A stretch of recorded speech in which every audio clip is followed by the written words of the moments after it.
Assalamualaikum warahmatullahi wabarakatuh. Alhamdulillah. Alhamdulillahillazi anzala ala abdil kitaba hudan wa rahmatan lil ibadil muttaqin. Asyhadu an la ilaha illallah. Asyhadu anna Muhammadan abduhu wa rasuluh. Ya ayyuhal muslimun al-hadirun usikum wa nafsi bitaqwallah wa ta'atihi la'allakum tuflihun.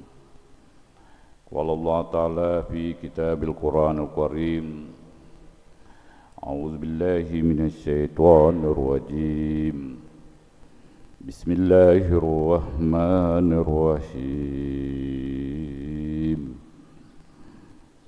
Ya ayyuhalladzina amanu taqullaha haqqa tuqatih wa la tamutunna illa wa antum muslimun. Wa qala aidan innalladzina amanu walladzina hajaru wa ma jahadu fi sabilillah wallahu ghafurun rahim. Shadaqallahul azim. Alhamdulillah.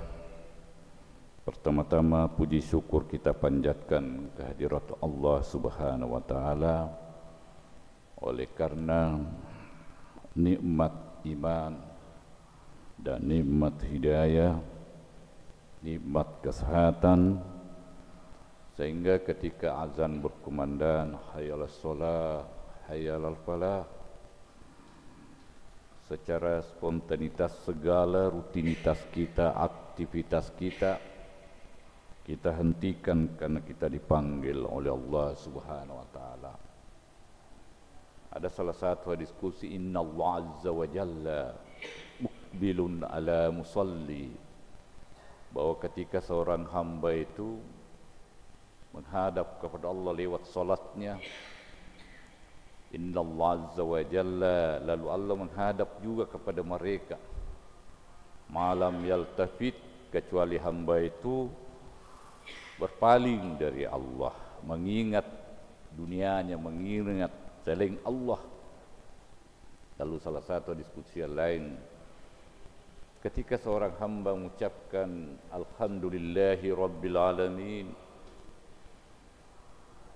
qala abdi hamad, ketika seorang hamba mengucapkan dalam salatnya alhamdulillah, alhamdulillahi rabbil alamin, segala puja dan puji itu adalah milik-Mu ya Allah. Qala azza wa jalla, lalu dijawab oleh Allah, hamadani abdi. Oleh karena itu kita menghadap kepada Allah, berdialog, menyampaikan keluh kesah kita kepada Allah Subhanahu wa taala lewat salat. Salawat dan taslim marilah kita sampaikan kepada baginda Rasulullah sallallahu alaihi wasallam. Allahumma shalli ala. Jumat ini merupakan Jumat pertama di dalam bulan Muharram. Ini bulan Muharram termasuk 4 bulan haram. Ya, ini mulai Zulqa'dah, Zulhijjah sampai Muharram ini, lalu melompat ke bulan Rajab. Jadi bulan Muharram ini sampai Rasulullah sallallahu alaihi wasallam menyampaikan kepada kita semua bahwa bulan Muharram itu seandainya, itu riwayat Muslim, di luar puasa yang paling afdal, yang utama itu adalah di luar Ramadan, itu adalah bulan Muharram.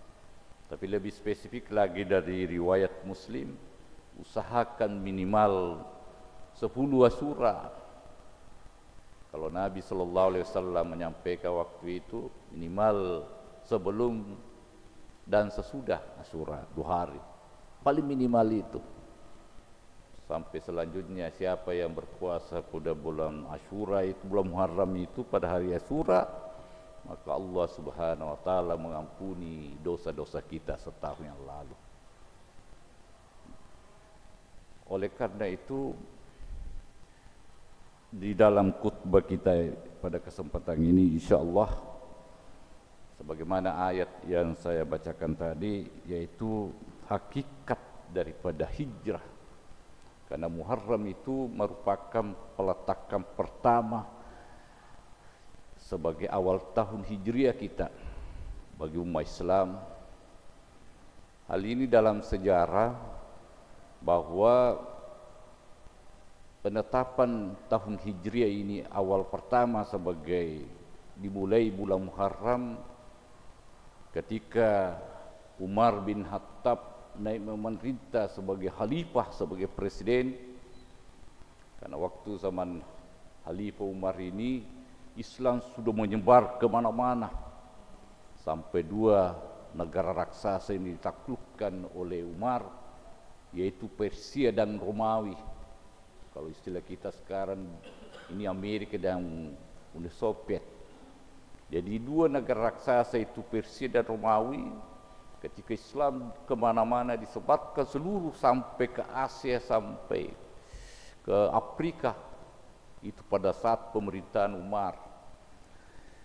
Setelah Rasulullah meninggal digantikan oleh Abu Bakar, tampil Umar bin Khattab, sehingga ketika secara administrasi persuratan dari gubernur-gubernur dari daerah-daerah itu, terakhir dari Abu Musa Al-Asy'ari mengirim surat, sampai Umar berkata, ini tidak jelas kapan kejadiannya ini, sehingga muncullah inisiatif oleh Umar bin Khattab mengumpulkan para sahabat untuk menetapkan landasan awal, menetapkan awal tahun kita sebagai umat Islam.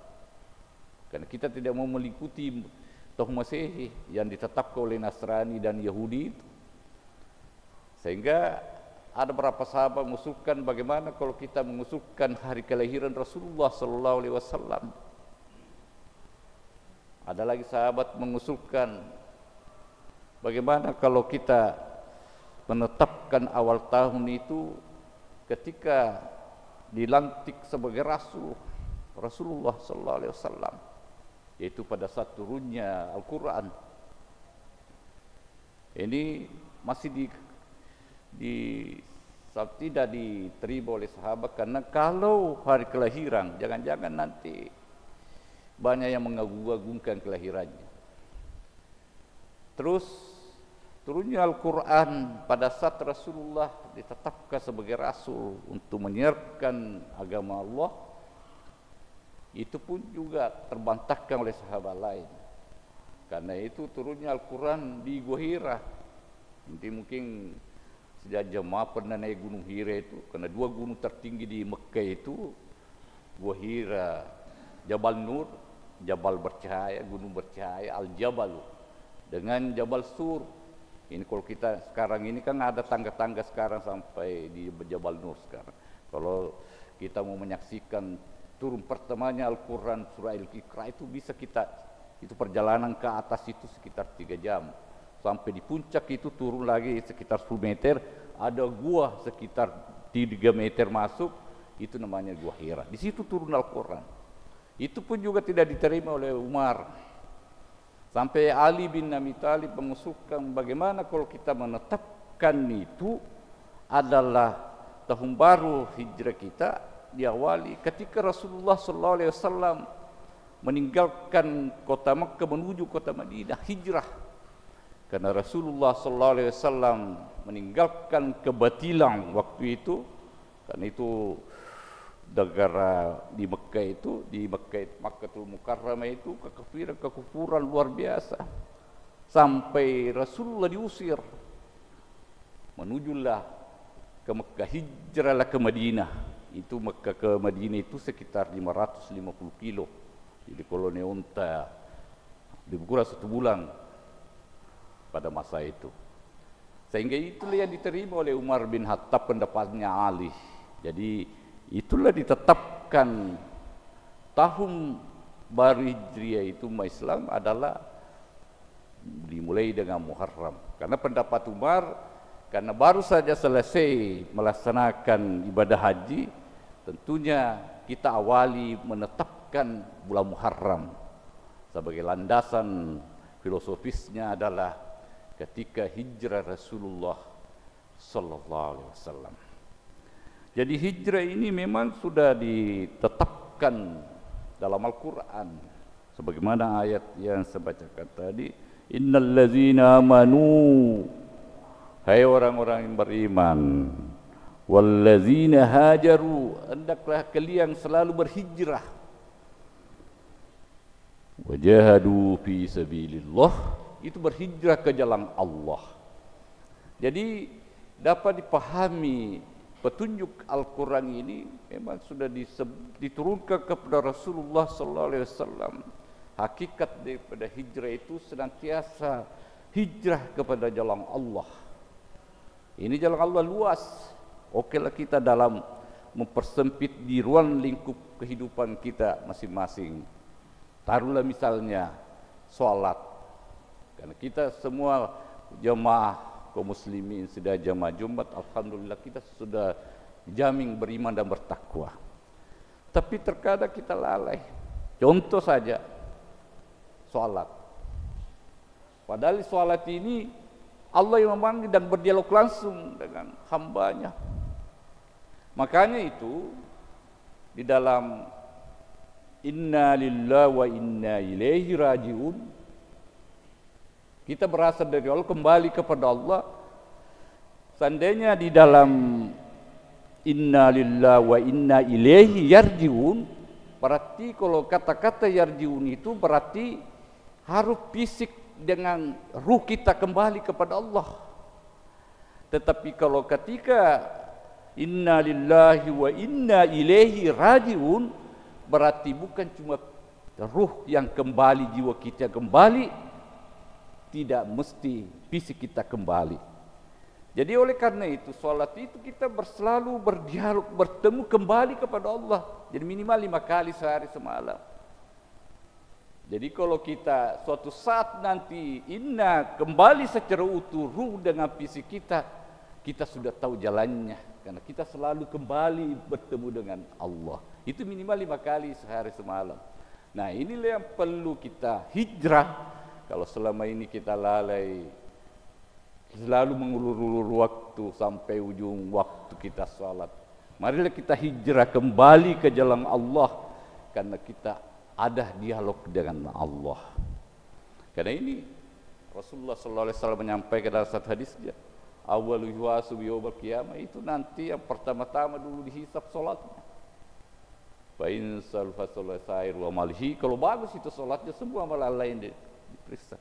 Tapi sebaliknya pas ada salat, ketika salatnya tidak ada, itu merupakan kunci. Jadi puncak penghambaan seorang hamba itu kepada Allah Subhanahu wa taala ketika dia salat. Nah, jadi ketika kita salat itulah nikmat yang paling tertinggi. Makanya kata Ibnu Qayyim, nikmat yang paling tertinggi nanti di yaumul akhir bukan surga, tapi nikmat yang paling tertinggi ketika seorang hamba bertemu dengan Rabbnya. Itulah sudah gambar. Kalau kita contoh mungkin dalam rumah kita ada ruang tamu sofa yang bagus, sofa besar misalnya, semua di ruang tamu itu. Tapi berbeda kalau kita duduk di tempat yang paling sering kita duduk. Misalnya ada kamar kecil, sering kita sholat di situ.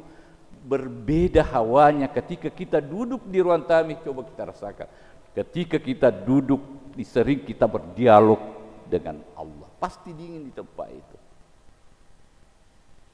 Oleh karena itu inilah kita perlu dihijrahkan dulu, karena ini hijrah ini kan itu yang kita mau kembali.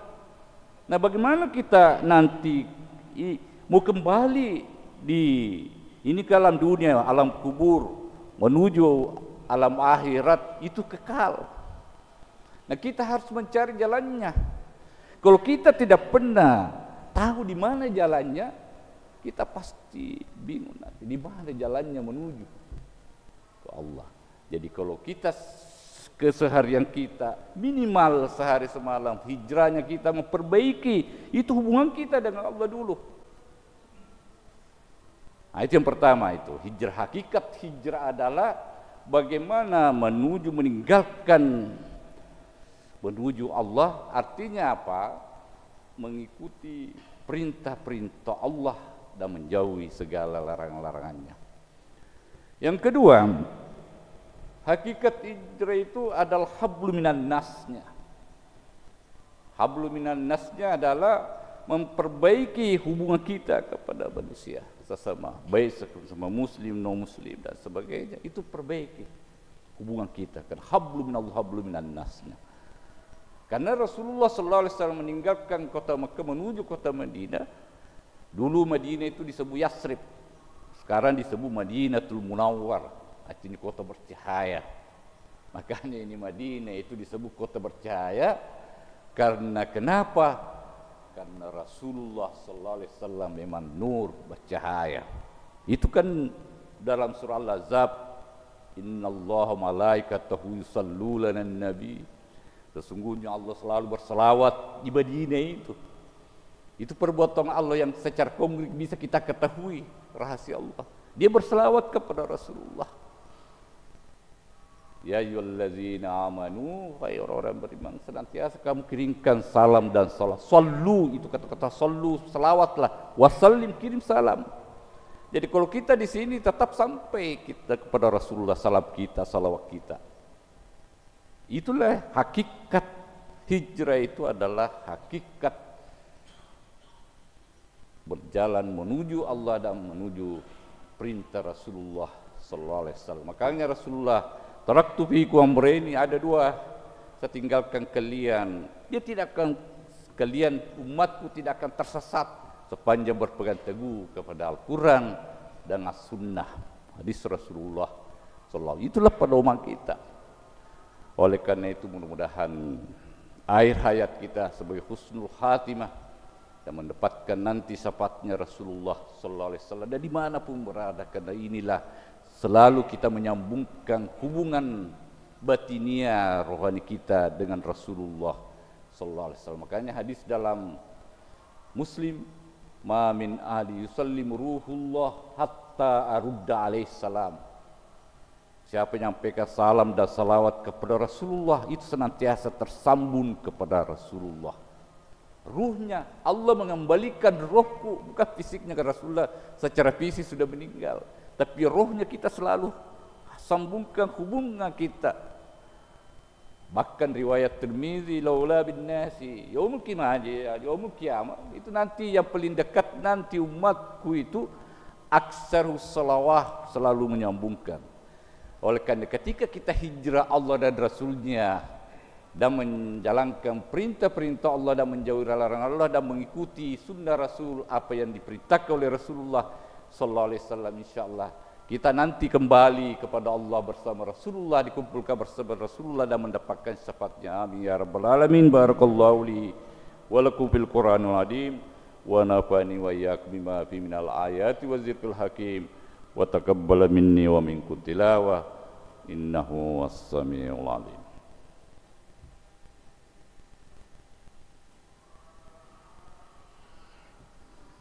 Alhamdulillah, alhamdulillah hamdan katsiran kama amar.